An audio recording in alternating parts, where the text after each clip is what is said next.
Hello friends, কালকে বাজার দিয়ে আস্তে আস্তে কাঁচা আম দেখতে পেলাম। আর কাঁচা আমটা দেখলেই না এই গরমের মধ্যে কাঁচা আমের বিয়েবাড়ি স্টাইলের চাটনি খেতে ভীষণ ইচ্ছা করে। তাই আজকে বানিয়ে ফেললাম কাঁচা আমের চাটনি বিয়েবাড়ি স্টাইলে একদম। ফুড লাভার জোন চ্যানেলে তোমাদের সকলকে স্বাগত জানাই। চলো আজকে তাহলে রেসিপিতে আসা যাক। অনেকগুলোই আম নিয়ে এসেছি, তার মধ্যে দুটো আম ভালোভাবে কেটে নেব। সামনের একটু আঠা মতো থাকে, ওটাকে ভালোভাবে খোসা ছাড়িয়ে ধুয়ে নেব। তোমরা চাইলে খোসা না ছাড়িয়েও করতে পারো, সেক্ষেত্রে ভালোভাবে আমটা ধুয়ে নিলেই হবে, কিন্তু আমি এখানে খোসা ছাড়িয়ে নিয়েই করব। ভালোভাবে খোসা ছাড়িয়ে আমটা ধুয়ে নিয়েছি। এবার লম্বা লম্বা করে পিস করে নেব। তোমরা চাইলে তোমাদের পছন্দ মতো যে কোনো শেপই দিতে পারো, কিন্তু আমি এখানে লম্বা লম্বা মতো করে কেটেছি। আর ভেতরের এই বীজটা বাদ দিয়ে দেব।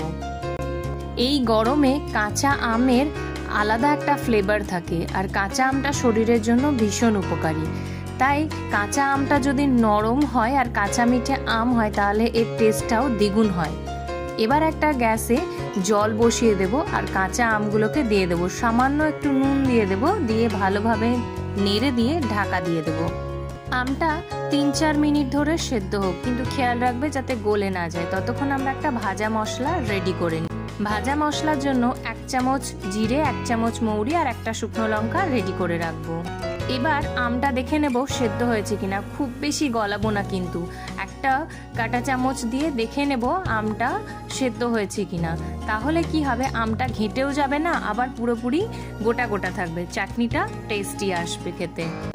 এবার গ্যাসটা অফ করে আমটা ঢাকা দিয়ে রাখবো আর অন্য একটা কড়াই গরম করতে দেবো। শুকনো কড়াইয়ে ওই যে ভাজা মশলার জন্য যে মশলাটা রেডি করে রেখেছিলাম ওটা ঢেলে দেব, আর ওর সাথে 1 টেবিল স্পুন মতো 5 ফোড়ন দিয়ে দেবো। এবার হাই ফ্লেমে এটাকে ভেজে নেব, পুড়ে যায় না, খেয়াল রেখো কিন্তু। এবার এটা মিক্সিং জারের মধ্যে ঢেলে নেব, আর ঠান্ডা হয়ে গেলে এটাকে গ্রাইন্ড করে নেব। এবার কড়াইতে সর্ষের তেল দিয়ে দেব 2 টেবিল স্পুন মতো। এবার ফোড়নের জন্য 1 টেবিল স্পুন মতো 5 ফোড়ন দিয়ে দেব, একটা তেজপাতা দিয়ে দেব আর একটা শুকনো লঙ্কা দিয়ে দেব, আর 1 টেবিল স্পুন মতো সর্ষে দিয়ে দেব। এবার হালকা আঁচে ফোড়নটা ভেজে নেব। ফোড়নটা ভাজা হয়ে গেলে একটা খুব সুন্দর স্মেল পাবে। এবার 1 কাপ মতো জল ঢেলে দেব, আর খুব সাবধানে ঢালবে, গ্যাসটা কম করে, কারণ এতে সর্ষে দেওয়া আছে। জল ঢালতে গেলে ভীষণ রকম ছিটকাবে, খুব সাবধানে ঢালবে। আর একটু নুন দিয়ে দেব, আর 1 টেবিল স্পুন মতো হলুদ গুঁড়ো আর অল্প একটু লঙ্কা গুঁড়ো দিয়ে দেব, আর এর মধ্যে 2টো এলাচও দিয়ে দেব। 10 থেকে 12টা মতো কাজু এর মধ্যে দিয়ে দেব। এবার তোমরা তোমাদের স্বাদ অনুযায়ী চিনি দিয়ে দেবে। আমি এখানে ছোট বাটির 1 বাটি মতো চিনি দিয়ে দিলাম। আমটা যদি খুব টক হয়, তাহলে আম সেদ্ধ করার সময় যে জলটা থাকবে ওই জলটা এখানে অ্যাড করবে না, ওই জলটা ফেলে দেবে। আর আমটা যদি কাঁচা মিঠে হয় তাহলে বেশি চিনি লাগবে না। এবার চিনিটা ভালোভাবে মিশিয়ে নাও, মিশিয়ে নিয়ে ঢাকা দিয়ে দাও। চিনিটা গলে যাওয়ার জন্য 3 থেকে 4 মিনিট মতো ফুটতে দাও। 3 মিনিট পর ঢাকাটা খুলে দেখলাম পুরো চিনিটা গলে গেছে। এবার এই চিনির শিরার মধ্যে সেদ্ধ করা যে আমগুলো আছে ওই আমগুলো দিয়ে দাও আস্তে আস্তে। আমগুলো সেদ্ধ করার সময় খেয়াল রাখতে হবে যাতে একদম গলে না যায়।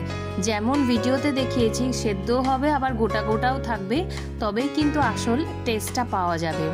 সব আমগুলো দিয়ে ভালোভাবে নাড়িয়ে দাও আর ঢাকা দিয়ে আবারও 5 থেকে 6 মিনিট মতো ভালো করে ফোটাও, যাতে আমের মধ্যে সমস্ত মশলা খুব ভালোভাবে ঢুকে যায় আর টেস্টি হয়।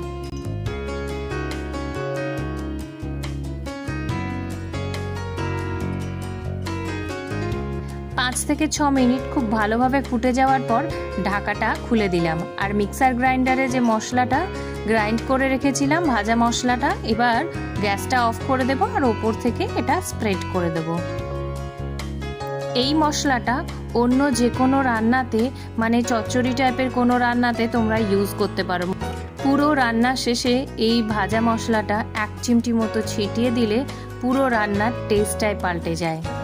আর চাটনি বা আচারের ক্ষেত্রে এটা একটা অন্য লেভেলের টেস্ট নিয়ে আসে। আর চাটনির ক্ষেত্রে সবসময় মাথায় রাখবে, চাটনি কখনো গরম সার্ভ করবে না, এটা সবসময় ঠান্ডা সার্ভ করবে। গ্যাসটা অফ করে 15 মিনিট স্ট্যান্ডিং টাইমে রেখে দিয়েছিলাম। এবার কড়াই থেকে অন্য একটা পাত্রে ঢেলে নেব। অন্য একটা পাত্রে ঢালার পর পুরো চাটনিটা যখন ঠান্ডা হয়ে যাবে তখন এটাকে ফ্রিজে দিয়ে দেব 1 ঘন্টার মতো, তবেই আসল টেস্টটা পাওয়া যাবে।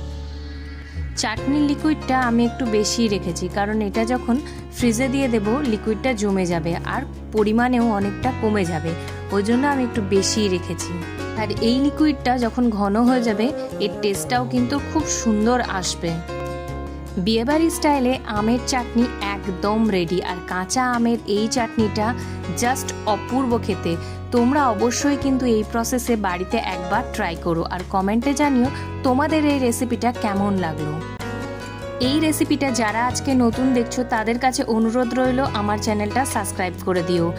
পুরনো বন্ধুদের কাছে অসংখ্য ধন্যবাদ পাশে থাকার জন্য।